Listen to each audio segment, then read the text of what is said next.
الحمد لله نحمده ونستعينه ونستغفره ونعوذ بالله من شرور أنفسنا ومن سيئات أعمالنا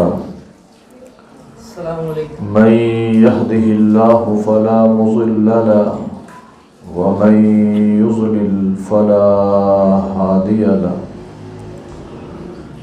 أشهد أن لا إله إلا الله وحده لا شريك له وأشهد أن محمدا عبده ورسوله اللهم صل على محمد وعلى آل محمد كما صليت على إبراهيم وعلى آل إبراهيم إنك حميد مجيد اللهم بارك على محمد وعلى آل محمد كما باركت على إبراهيم وعلى آل إبراهيم إنك حميد مجيد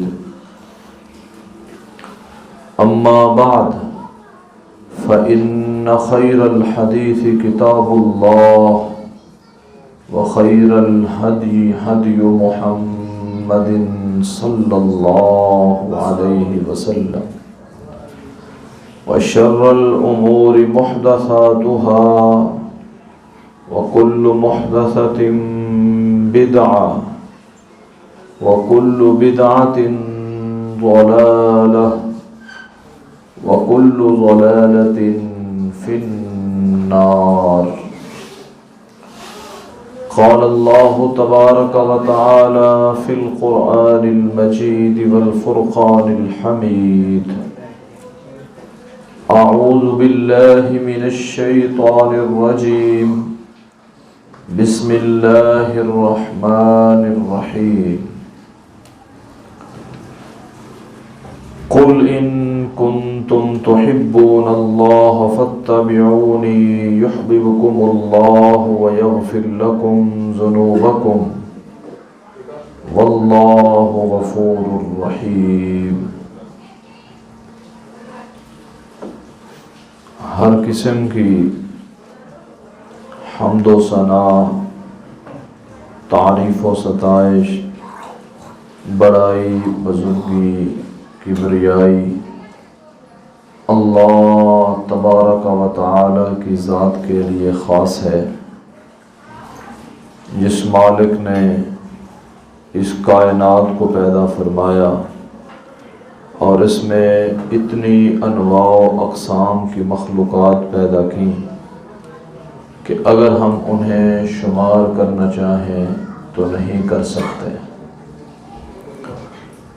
بے شمار بے حد و حساب درود و سلام ہوں سید الکونین، رحمت دو عالم، امام الانبیاء، سید الانبیاء، امام الاولین والآخرین، رحمت للعالمین، پیارے پیغمبر جناب محمد الرسول اللہ صلی اللہ علیہ وآلہ وسلم کی ذات اقدس پر رب العالمین کی بے شمار رحمت نازل ہوں آپ کے جسد اطہر پر اور آپ کے روضہ انور پر، رحمت نازل ہوں صحابہ کرام پر، تابعین، تبع تابعین، ائمہ کرام، محدثین اعظام اور علماء اسلام پر کہ جن لوگوں کی محنت اور کاوش کی وجہ سے یہ خالص دین ہم تک پہنچا۔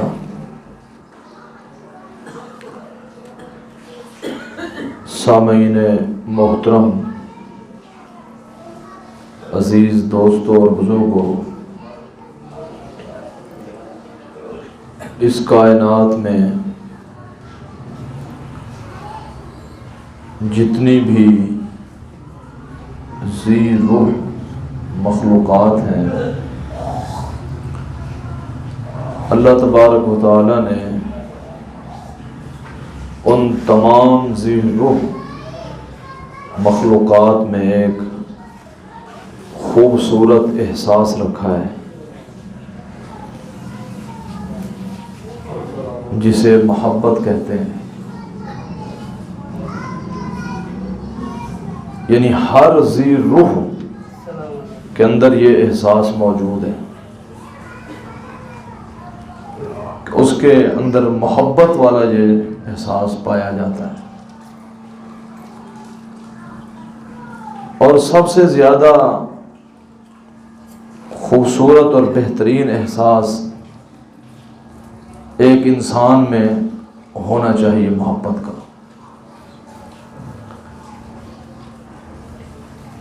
اور پھر انسان کا تعلق کسی مذہب سے ہے،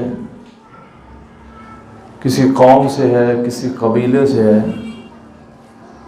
لیکن اس میں احساس محبت ضرور ہے۔ وہ اپنے اکابرین سے، حتیٰ کہ جن کی وہ پوجا کرتا ہے، جھوٹے معبود بھی ہیں اگر، وہ ان سے بھی محبت کرتا ہے۔ لیکن مسلمان کا محبت کا ایک اپنا ہی انداز ہے۔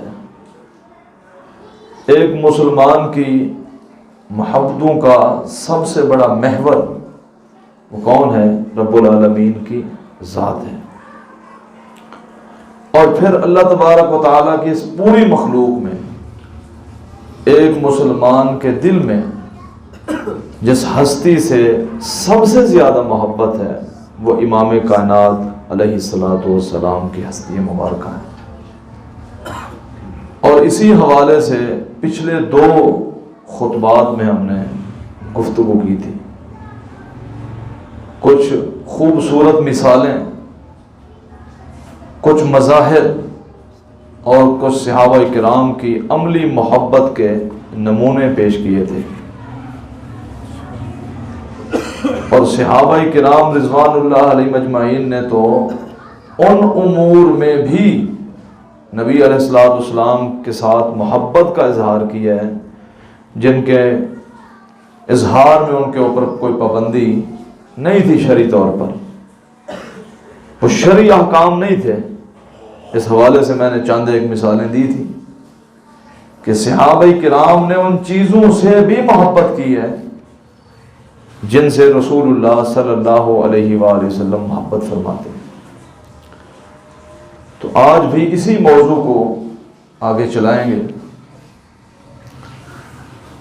نبی اکرم علیہ الصلوۃ والسلام نے ایک دن دیکھا قبیلہ بنو اسلم کے لوگ 2 حصوں میں تقسیم ہو کر تیر اندازی کا مقابلہ کر رہے ہیں۔ یعنی ایک حساب سے یہ کھیل بھی ہو گیا اور اس سے ایکسرسائز بھی ہو گئی اور پھر جنگی مہارت بھی حاصل ہو گئی۔ یعنی ایک ایسا کھیل جس سے 3-4 فوائد حاصل ہو گئے۔ اور قبیلہ بنو اسلم کے لوگ آپس میں ہی 2 حصوں میں تقسیم ہو کر کچھ اس طرف ہو گیا، کچھ اس طرف ہو گیا، ٹارگٹ مقرر کیا کہ تیر فلاں جگہ مارنا ہے۔ تو نبی اکرم علیہ الصلوۃ والسلام وہاں سے گزرے اور آپ نے یہ خوبصورت منظر دیکھا تو آپ علیہ الصلوۃ والسلام نے فرمایا ارموا بنی اسماعیل ان اباکم کان رامیا، اے بنو اسماعیل علیہ الصلوۃ والسلام تیر اندازی جاری رکھو کیونکہ تمہارے باپ اسماعیل علیہ السلام بھی تیر انداز تھے، اس کام کو جاری رکھو، یہ اچھا کام کر رہے ہیں۔ تو اس سے یہ بھی ثابت ہوتا ہے اگر باپ دادا نے کوئی اچھی روایت چھوڑی ہو تو اولاد کو چاہیے کہ اسے جاری و ساری رکھے. یہ اسی طرح ہے نا. ایک اچھی روایت ہے باپ تیر انداز تھا تو بیٹے نے بھی اس کو اپنایا ہے. اچھی روایات کو اپنانا چاہیے. ہاں لیکن جہاں پر آباء و اجداد نادانی میں کچھ ایسے اعمال کر گئے جن کا انہیں شعور نہیں تھا اور بعد میں رب تعالیٰ نے ان کی اولاد کو ہدایت عطا کر دی اور علم عطا کر دیا, اب پھر بھی وہ اس کو چھوڑنے کے لیے تیار نہ ہو, تو یہ تو پھر نادانی اور کم عقلی والی بات ہوئی نا. وہ بیچارے تو جتنا جانتے تھے اس کے مطابق کر گئے, لیکن اگر مجھے اور آپ کو رب تعالیٰ نے علم سے سرفراز فرما دیا ہے تو ہمیں ان چیزوں کو چھوڑ دینا چاہیے. لیکن پھر بھی آپ دیکھیں گے کئی لوگوں کو, انہوں نے کئی ایسی چیزوں کو اپنے سینے سے لگا رکھا ہے, چمٹے ہوئے ہیں. انہیں یہ بھی پتہ ہے کہ اس کی کوئی شرعی دلیل موجود نہیں ہے, لیکن ان کے پاس دلیل ہی سب سے بڑی یہ ہوتی ہے ہمارے آباء و اجداد یہی کرتے رہے ہیں. کیا وہ سارے غلط تھے؟ ہم نہیں کہتے. ایک بندے کے پاس اگر علم نہیں ہے تو ہم اس کو غلط تھوڑا کہیں گے, اس کی کم علمی کہیں گے, نادانی کہیں گے. غلطی تو وہ کرے گا جسے علم ہو جائے گا. تو اس لیے آپ نے فرمایا ارمو بنی اسماعیل ان اباکم کان رامیا. اور پھر آپ نے ایک اور جملہ فرمایا, اور آپ نے فرمایا وانا ما بنی فلان, تم دو حصوں میں بٹے ہو, میں ان کے ساتھ ہو جاتا ہوں. جو ہی آپ علیہ السلام نے یہ بات ارشاد فرمائی میں ان کے ساتھ ہوں, یعنی میں ان کی ٹیم سے تیر اندازی کروں گا, تو فوراً انہوں نے تیر کمان نیچے رکھ دیے دوسرے فریق نے. تو آپ علیہ السلام نے دیکھا وہ رکھ دیے تیر. آپ نے فرمایا کیف نرمی ما لکم لا ترمون, تمہیں کیا ہوا ہے, تیر نہیں چلا رہے, اب نیچے رکھ دیے تیر کمان. انہوں نے کہا کیف نرمی وانا مع بنی فلان, اے ہمارے محبوب ہم کیسے تیر چلائیں جبکہ آپ تو ان کے ساتھ ہیں. پہلے ہمارا مقابلہ تھا ہمارے ہی ٹکر کے لوگوں کے ساتھ, ہمارے ہی قبیلے کے لوگوں کے ساتھ. ہمارا مقابلہ اپنے بھائیوں سے ہو رہا تھا, خوش طبی میں, اچھے انداز سے. لیکن اب چونکہ اب آپ علیہ السلام ان کے ساتھ شامل ہو گئے ہیں, تو اب تو کس کے ساتھ مقابلہ کریں, آپ کے ساتھ. ایک طرف آپ ہوں اور پھر ہم کیسے کیف نرمی وانا وانت مع بنی فلان, ہم کیسے تیر چلائیں جبکہ آپ تو ان کے ساتھ ہی ہیں. تو رسول اللہ صلی اللہ علیہ وسلم نے فرمایا ارمو, تیر اندازی شروع کرو, وانا معکم کلکم, میں تم دونوں کے ساتھ ہوں. اب یہاں سے اندازہ لگائیں کس قدر محبت, کس قدر احترام تھا صحابہ کرام کے دل میں نبی اکرم علیہ السلام. یعنی ایک کھیل ہے کھیل, اور اس کھیل میں بھی فوراً محبت رسول سامنے آ گئی. کہا نہیں ہم کیسے تیر اندازی کر سکتے ہیں. صحابہ کرام نے تو اس طرح پھر محبت کی ہے نبی اکرم علیہ السلام سے.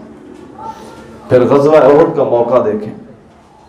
غزوہ احد میں ایک عورت کو پتہ چلا, انصاری عورت کو, مجموع زوائد میں یہ روایت موجود ہے, ایک انصاری عورت کو پتہ چلا کہ مسلمانوں کے قدم اکھڑ گئے ہیں. کیونکہ اس سے پہلے جو جنگ ہوئی تھی مسلمانوں نے تھوڑے ہی وقت میں نیست و نابود کر کے رکھ دیا تھا غزوہ بدر کے اندر. اور اب کیا ہوا کہ ایک چھوٹی سی لغزش نے جو 70 تیر اندازوں نے وہ چوٹی چھوڑ دی, جبکہ ان کے کمانڈر ان چیف انہیں منع کرتے رہے. انہوں نے حدیث کو سمجھنے میں طویل سے کام لیا. میں نہیں کہوں گا کہ نافرمانی کی ہے, حدیث کو سمجھنے میں طویل کی کہ نبی اکرم علیہ السلام کا مفہوم, آپ کا کہنے کا مطلب یہ تھا کہ جب فتح ہو جائے گی تو نیچے اتر آنا. وہ ساتھی کہتے رہے کہ آقا علیہ السلام نے فرمایا تھا تم نے وہاں سے نہیں ہٹنا, اگر ہمیں پرندے ہماری میتوں کو نوچ کر کھا جائیں تم نے پھر بھی وہ چوٹی نہیں چھوڑنی جب تک میرا حکم نہ آ جائے. کمانڈر چیف روکتے رہے, باقی ساتھی نیچے اترے حدیث کی طویل کرتے ہوئے. تو پھر پیچھے سے حملہ ہوا اور مسلمانوں کے قدم لڑکھڑا گئے. اور یہ اللہ تبارک و تعالیٰ نے خود, معلوم یوں ہوتا ہے کہ تھوڑی سی جو لغزش ہوئی ہے نا اس کی پاداش میں فوراً سزا دی ہے. یہ کیسے ہو سکتا ہے؟ امام کائنات کچھ فرمائے اور تم اپنی مرضی کی تعبیر اور تعویل کر دو. اگر اتنی سی بات صحابہ سے ہو جائے تو اتنا بڑا نقصان ہو جائے. اور ذرا معاشرے میں نظر دوڑائیں, ذرا اپنے آپ کو دیکھیں کہ میں دن میں آقا علیہ الصلوۃ والسلام کی کتنی احادیث کی مخالفت کرتا ہوں, کتنی احادیث کی مخالفت میں خود کرتا ہوں, صریحاً مخالفت کرتا ہوں. وہاں پر تو تعویل کی ہے, انکار نہیں کیا. وہ کہتے جی آقا علیہ الصلوۃ والسلام کی حدیث ہے, فرمان ہے, لیکن آپ کا کہنے کا مطلب یہ تھا. تو تعویل برداشت نہیں کی, اور جب انکار کیا جائے حدیث کا تو خود ہی اندازہ لگا لیں وہ بندہ کہاں پر کھڑا ہے اپنے آپ کو محب رسول کہنے والا.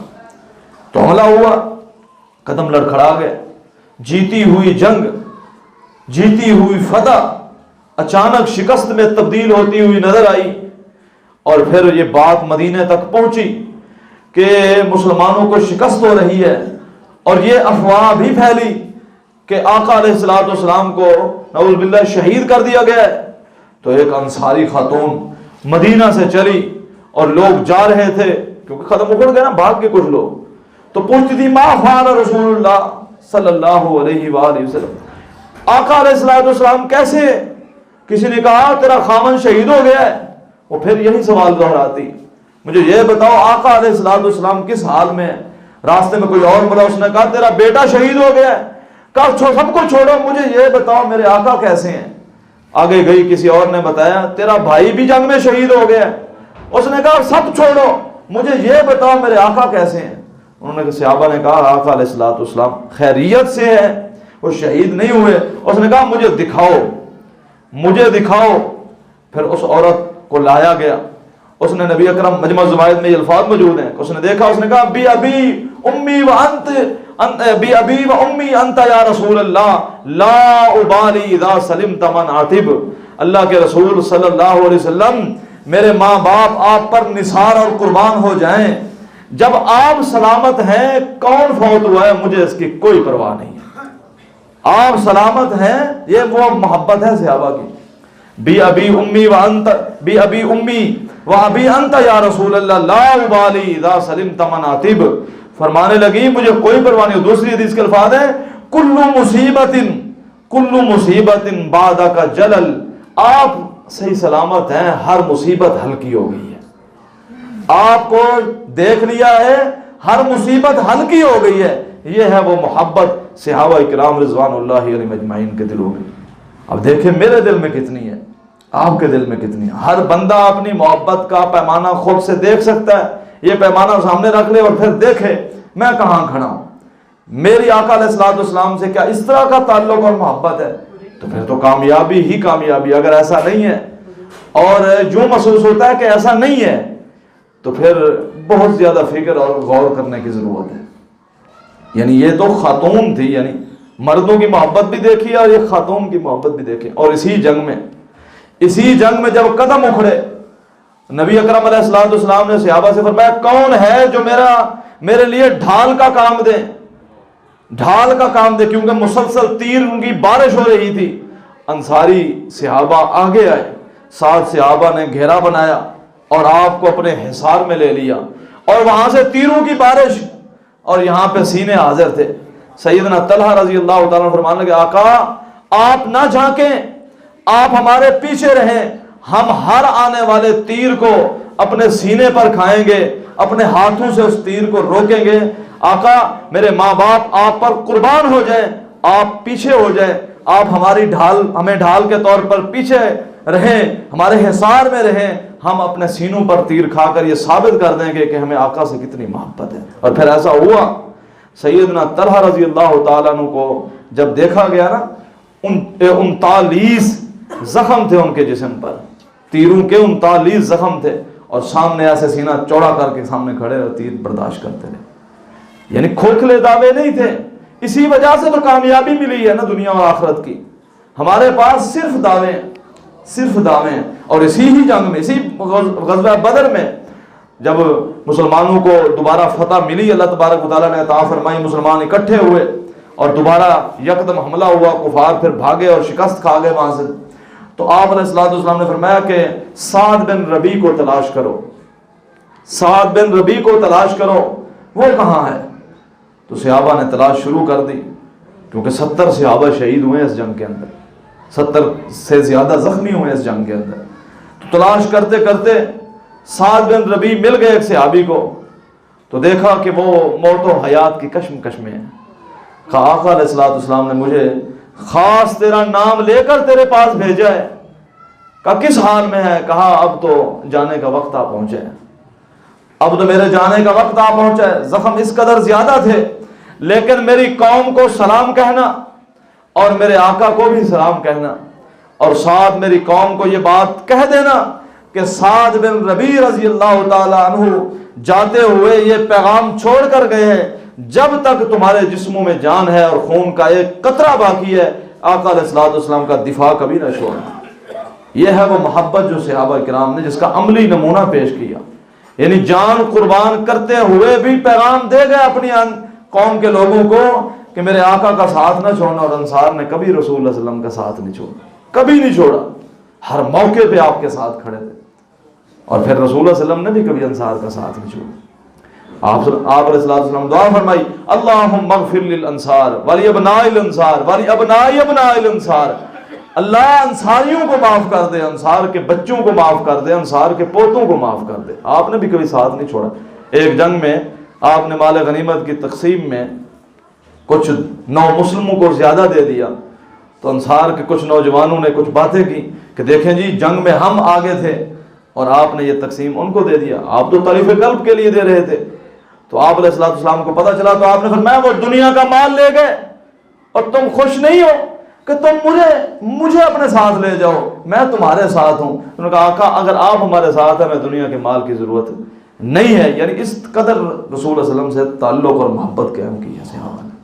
یہ ہے وہ محبت جو شرعی طور پر مطلوب ہے ہر مسلمان سے یہ محبت مطلوب ہے. اور پھر اس کو آگے بڑھ کر دیکھیں کہ سیدنا انس رضی اللہ تعالیٰ عنہ بیان فرمانے سے بخاری کی حدیث ہے کہ میری عمر اس وقت 10-12 سال تھی، اور میں اپنے ماموں کے گھر میں تھا، اور میرے ماموں کے مہمان آئے ہوئے تھے، اور میں انہیں شراب ڈال کر پلا رہا تھا، جبکہ شراب حرام نہیں تھی. میں انہیں شراب گلاس میں پیالوں میں ڈال کر پلا رہا تھا، وہ شراب پی رہے تھے. پھر کیا ہوا، باہر سے آواز آئی، کوئی اعلان کرنے والا اعلان کر رہا تھا. میرے ماموں نے کہا باہر جا کر دیکھو کوئی اعلان ہو رہا ہے، سنو کیا اعلان ہے. تو میں جب باہر نکلا تو ایک شخص یہ اعلان کروا رہا تھا نبی اکرم علیہ الصلوۃ والسلام کی طرف سے کہ ان الخمر قد حرمت، ان الخمر قد حرمت، ان الخمر قد حرمت. لوگوں شراب حرام ہو گئی ہے، لوگوں شراب حرام کر دی گئی ہے، شراب حرام کر دی گئی ہے. جو ہی یہ اعلان سنا میں واپس آیا. میرے ماموں نے پوچھا کیا اعلان ہے؟ میں نے کہا کہ ایک شخص نبی اکرم علیہ الصلوۃ والسلام کے نام سے یہ اعلان کروا رہا ہے کہ آج کے بعد شراب حرام ہو گئی ہے. تو میرا یہ کہنا تھا، اب کہنے والا یہ بھی کہہ سکتا تھا شاید تو بچہ ہے تجھے پتہ ہی نہ چلا ہو، تجھے اعلان سمجھ ہی نہ آیا ہو، اور یہ بھی کہہ سکتا تھا چلیں ابھی حرام ہوئی ہے، یہ تو ہم پی رہے تھے، ہمارے ہاتھوں میں تھی، اس کے بعد نہیں پیئیں گے، یہی جو سامنے پڑی یہ تو پی لیں. یعنی کئی طرح کے بہانے جس طرح ہمارے پاس ہیں، ہیلے ہیں کہ یہ ایک خبر واحد ہے، ایک ہی بندہ خبر لایا ہے، تو خبر واحد بعض کے نزدیک حجت نہیں ہے. خبر واحد یعنی وہ حدیث جسے ایک ہی صحابی نے بیان کیا ہو، تو بعض کہتے ہیں کہ یہ حجت نہیں ہے، دلیل نہیں ہے. تو خبر واحد بھی حدیث ہے، وہ بھی اتنی ہی مقبول ہے جتنی مرفوع حدیث مقبول ہوتی ہے. تو سیدنا انس فرماتے ہیں کہ جو ہی میں نے یہ بات آ کر بتائی، جو ہاتھ میں جام اور گلاس تھے فوراً گرا دیے، جو سامنے پڑے تھی وہ بھی گرا دی، حتیٰ کہ مدینے میں شراب بہا دی گئی. یہ تھے وہ محب رسول، سچے محب رسول، جنہوں نے محبت کا صحیح یعنی طریقہ ہمیں بتا کر گئے ہیں اس دنیا میں. اب دیکھیں ہم بھی محبت کرتے ہیں.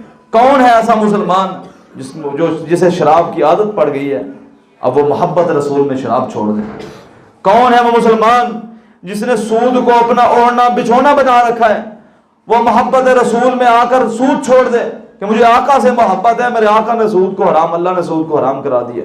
کون ہے وہ مسلمان جو شراب اور جوئے کو چھوڑ بیٹھے کہ میں آج سے پہلے تو جوئے کا کاروبار کرتا تھا، یہی میرا کاروبار تھا، لیکن میں نے آج سنا ہے کہ کہ محب رسول کیسے ہوتے ہیں صلی اللہ علیہ وآلہ وسلم، تو میں نے آج سے تہیہ کر لیا میں جوا نہیں کھیلوں گا۔ یہ ہے نا، خالی سن کے اور سنا کے بات تو ختم نہیں ہوتی، اس پر عمل سے ہی اصل بات بنتی ہے۔ یعنی وہ انہوں نے یہ نہیں کہا کہ ایک ہی بندے نے اعلان کیا، ابھی دیکھیں گے اتنے سالوں سے بندے کو ایک عادت پڑی ہو نا، یہاں پہ ایک بندہ سگریٹ پیتا ہے، سگریٹ اسے کہنا سگریٹ چھوڑ دے، کہتا ہے قاری صاحب تو نہیں پتا یہ جڑی عادت ہے نا یہ نہیں جاندی، یہی کہتا ہے نا سگریٹ چھوڑنے کے لیے وہ کئی سالوں کا وقت لیتا ہے، سگریٹ چھوڑنے کے اسے پتا ہے کہ سگریٹ اس ڈبی کے اوپر لکھا ہے یہ تمباکو نوشی صحت کے لیے مضر ہے، دل کی بیماریوں اور کینسر کا سبب ہے، اور آگے لکھا ہے وزارت صحت کی طرف سے یہ میسج ہے،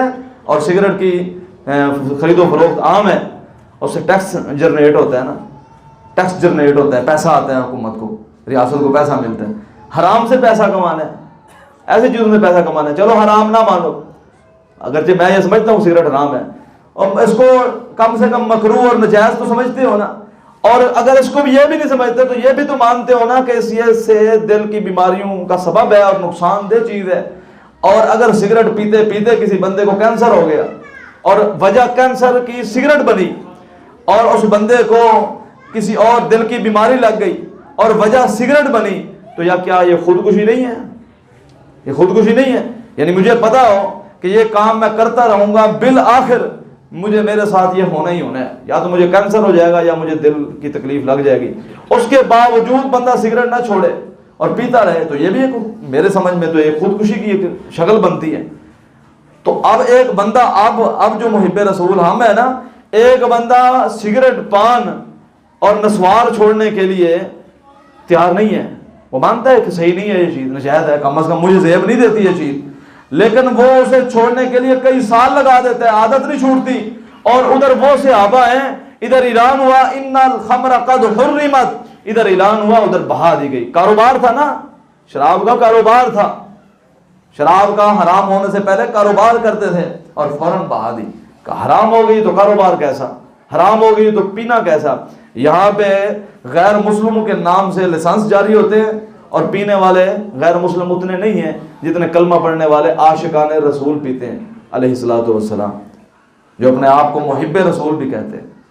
تو اس محب رسول تو ایسے تھے علیہ الصلوۃ والسلام۔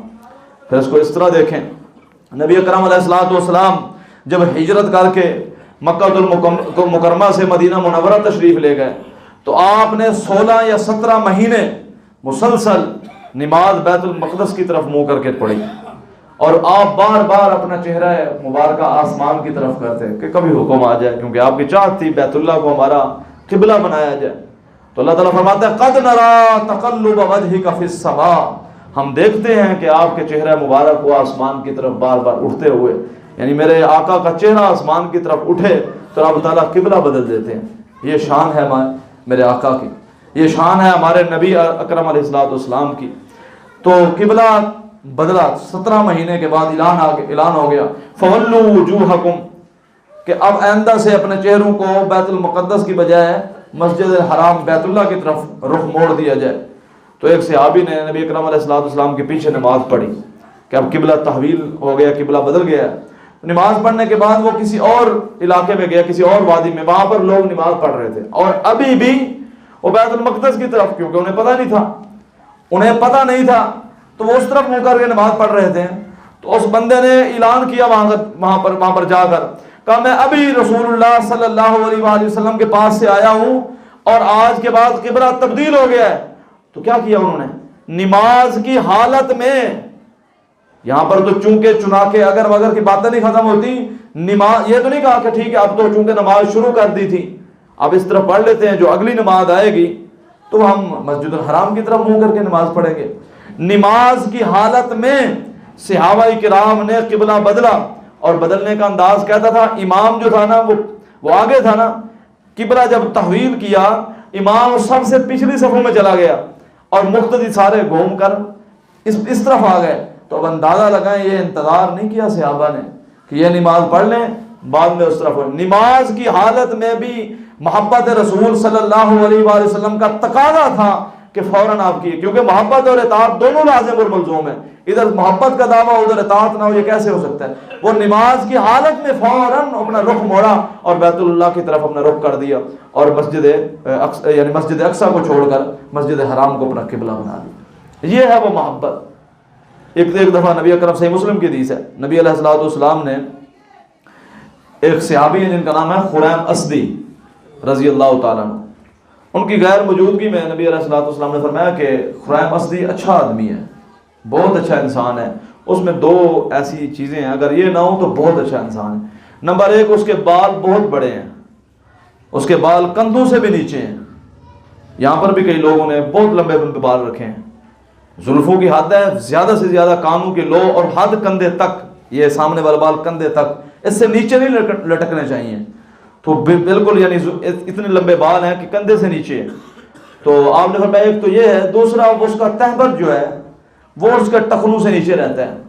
اگر یہ چیزیں نہ ہوں اس کے اندر، بڑا اچھا بندہ ہے۔ وہ بندہ اٹھا، اس نے جا کر انہیں پیغام دیا کہ نبی اکرم علیہ الصلوۃ والسلام نے تمہارے بارے میں یہ ارشاد فرمایا ہے کہ بڑا اچھا بندہ ہے، اگر یہ دو چیزیں نہ ہوں تو خریم اسدی رضی اللہ تعالیٰ عنہ نے فوراً چھری سے اپنے بال کاٹ لیے، قینچی نہیں ملی، چھری سے۔ میرے آقا نے میری تعریف کی ہے، میرے آقا نے میری تعریف کی ہے صرف ان دو باتوں کی وجہ سے کہ اگر یہ چھوڑ دے تو فوراً اپنے بال کاٹ دیے۔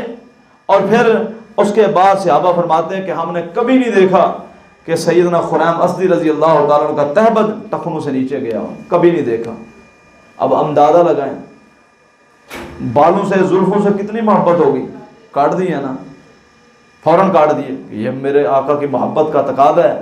اب ہم میں کتنے ایسے مسلمان ہیں جو دن میں کئی دفعہ اپنی داڑھی کے بال، ہفتے میں کئی دفعہ اپنی داڑھی کے بال کاٹ کر گٹر کی ان نالیوں میں پھینکتے ہیں، اور پھر یہ بھی دعویٰ ہے کہ ہم محبت رسول صلی اللہ علیہ وسلم سے سرشار ہیں، مجھ سے زیادہ آقا سے کوئی محبت نہیں کرتا۔ یہ کیسی محبت ہے؟